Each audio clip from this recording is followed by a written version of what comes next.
নমস্কার, নিউজ 18 বাংলার ডিজিটাল পেজে আপনাদের স্বাগত। আমি সেবকদেব শর্মা এই মুহূর্তে রয়েছি মালদা থেকে। যে খবর জানানোর জন্য এই মুহূর্তে লাইভে এলাম, গোটা রাজ্য জুড়েই এখন হইচই চলছে পড়ুয়াদের ট্যাবের টাকা জালিয়াতির ঘটনা নিয়ে। আর এই ঘটনায় উল্লেখযোগ্য ব্রেক থ্রু মালদা পুলিশের তদন্তে। কোচবিহারের দিনহাটা থেকে গ্রেপ্তার করা হলো প্রাথমিক শিক্ষককে। এই প্রাথমিক শিক্ষক মনোজিৎ বর্মন, তিনি সিতাই সিংহিমারি স্টেট প্ল্যান প্রাথমিক বিদ্যালয়, সেই স্কুলের প্রাথমিক শিক্ষক, এবং তার যোগ মিলল এই মালদহের ট্যাবের টাকা জালিয়াতি কাণ্ডে। মালদহের হবিবপুরের কেন্তপুকুর হাই স্কুলের এখানকার 91 জন পড়ুয়া, তাদের টাকা অন্য অ্যাকাউন্টে চলে গিয়েছে। আর গোটা জেলা ধরলে মালদাতে এরকম সংখ্যা 193। আর এই হবিবপুরের কেন্তপুকুর হাই স্কুলের পড়ুয়াদের টাকা জালিয়াতির ঘটনায় সরাসরি জড়িয়েছে মনোজিৎ বর্মনের নাম। এরপরেই মালদার হবিবপুর থানার পুলিশ সুদূর দিনহাটায় হানা দেয় এবং সেখানে হাতে নাতে গ্রেপ্তার করা হয় এই মনোজিৎ বর্মনকে। আমি এই মুহূর্তে দাঁড়িয়ে রয়েছি মালদা আদালত চত্বরে। এই কিছুক্ষণ আগেই এই মনোজিৎ বর্মনকে মালদা আদালতে পেশ করলো পুলিশ। একই সঙ্গে 10 দিনের হেফাজতে নেওয়ার আবেদন জানানো হয়েছে। এখন এই মনোজিৎ বর্মন, তার কি যোগ, কেন তাকে ধরা হলো? পুলিশের তদন্তকারীরা প্রাথমিকভাবে যে তথ্য জানাচ্ছেন, সেই সব তথ্যে চক্ষু চড়ক গাছ হতে বাধ্য সকলেরই। জানা যাচ্ছে পেশায় প্রাথমিক শিক্ষক এই মনোজিৎ, যিনি 8 বছর ধরে প্রাথমিক শিক্ষক হিসেবে কর্মরত।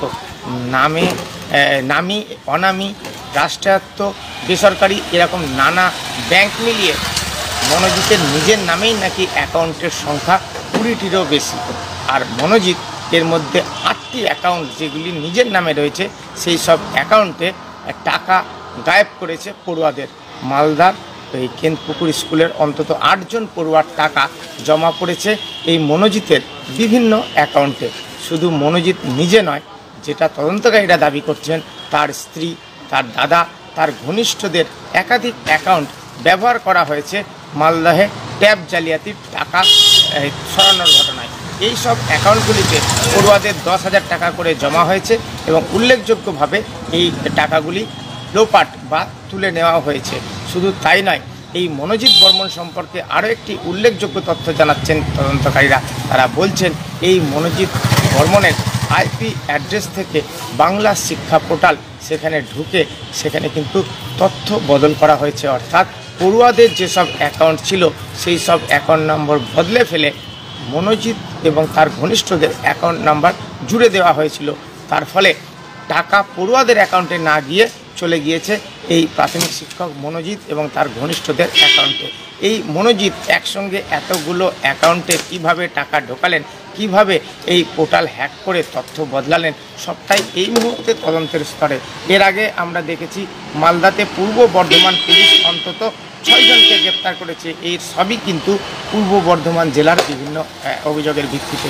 কিন্তু মালদা পুলিশ এই যে 193টি পড়ুয়া যারা মালদা জেলার, যাদের টাকা লোপাট হয়ে গিয়েছে, সেই ঘটনার তদন্তে নেমে এ পর্যন্ত 2 জনকে গ্রেপ্তার করলো।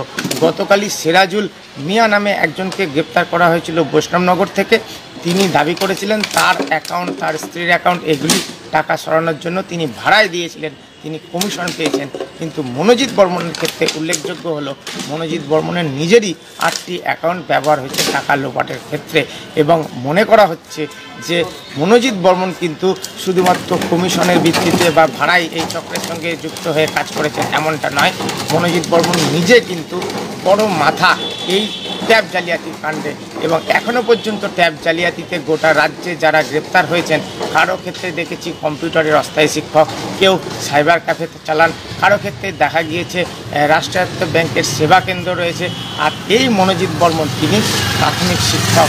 এই মনোজিৎ বর্মন এখনও পর্যন্ত যতজন গ্রেপ্তার হয়েছে, তাদের মধ্যে কিন্তু একটা অন্যতম মাথা। তাকে জেরা করে অনেক তথ্য মিলবে এবং এই চক্রের উৎসেতে পৌঁছানো যাবে, এমনটাই মনে করছেন তদন্তকারীরা। আর এই জন্যই তাকে কিছুক্ষণ আগেই মালদা জেলা আদালতে তোলা হয় এবং 10 দিনের হেফাজতে নেওয়ার আবেদন জানিয়েছে পুলিশ। তাকে হেফাজতে নিয়ে এই কাণ্ডের আরও কারা যুক্ত, কারা কিভাবে এই ট্যাব জালিয়াতির ঘটনা ঘটিয়েছে, কারা মনোজিৎকে বিভিন্নভাবে সহযোগিতা করেছে, কিভাবে এতগুলো অ্যাকাউন্টে টাকা সরানো হলো, সবটাই খতিয়ে দেখবেন তদন্তকারীরা। আর এই মনোজিৎ বর্মন পুলিশি জেরায় কি বলে তার উপরেই কিন্তু নির্ভর করবে রাজ্য জুড়ে ট্যাব জালিয়াতি কাণ্ডের তদন্তের গতি প্রকৃতি ঠিক কোন দিকে যায়।